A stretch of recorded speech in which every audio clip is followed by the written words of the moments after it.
you talked about syndicates before, and it does seem like there is I would consider a syndicate a technology, right? So like syndicates, AngelList has those roll-up vehicles now. There's SPVs. There's a lot of kind of financial technology that has emerged in the last couple of years that it seems like might be one of the things that's allowed some of this to happen. So like you've got this platform, you have an interest in it, you've built a network, you have deal flow, you have all of these things. And then you've got, at least in the beginning, to develop a track record, these tools that you can leverage. Can you talk a little bit about what you learned maybe about that? Is that where you would recommend that folks that want to get into this world start versus, like scout models or things like that, some of the more traditional avenues that folks have kind of gone through?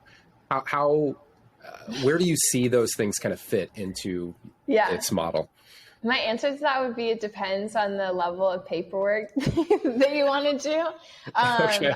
I think that like scout models are really great. And then like I did like a whole thread on them. If you search like Paige Fin, my like Twitter handle, and then scout, there's a thread that I did on it. But I think scout programs are really great when you're getting into the industry because they allow you to like build a network, learn from an established firm, have the capital on hand, not have to deal with like things like K1s and taxes, liability aspects, but you are also like not an employee necessarily of that firm. So you're not working there full time. You can like do it on the side. And I think one of the things is like capital constraints. You can write smaller checks. Like folks in my syndicates were writing like 1K checks. And I have a lot of friends who would write checks that size as well into startups. And so you can get started with like less capital than you think.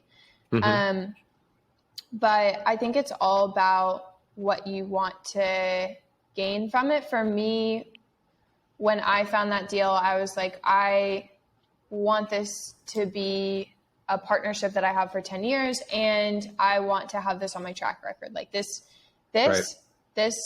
opportunity, like I want it in my portfolio, and I want to be able to point to it and be like, this is an example of a deal that I spotted. And so for me, a syndicate allowed me to, it was basically like the fastest way that I could collect capital and trade that for equity in the company that I was really excited about.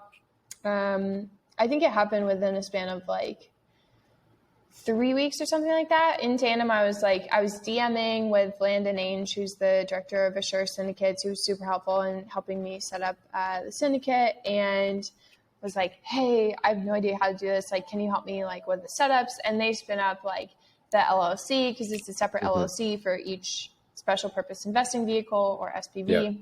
They also spin up like the bank account. They spin up like the LP onboarding platform. And so that was super, super helpful. And in tandem, I was DMing some folks on Twitter that I had like previously interacted with in kind of like a venture lens that I had like a prior existing relationship with. Cause it's like, that's the framework of public solicitation is you have to have like an existing relationship with someone.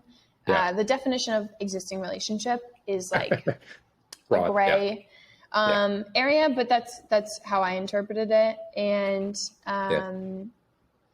so I think like syndicates are really great when you want to put larger amounts of capital to work and get a feel for what it would be like running a fund, because as we've been running PGV, like I used to write 50 to 100K checks out of the syndicate, and now I'm writing 100 to 200K checks out of the fund. And for me, being able to be like, oh yes, I have a track record, 4 or 5 deals that I did before the fund, but I can prove that I can get the allocation that I want to get in these deals so that it is something that can happen again in the future. Whereas if you're doing angel checks, that's more about access. And so like, can you prove that you can get access into those deals?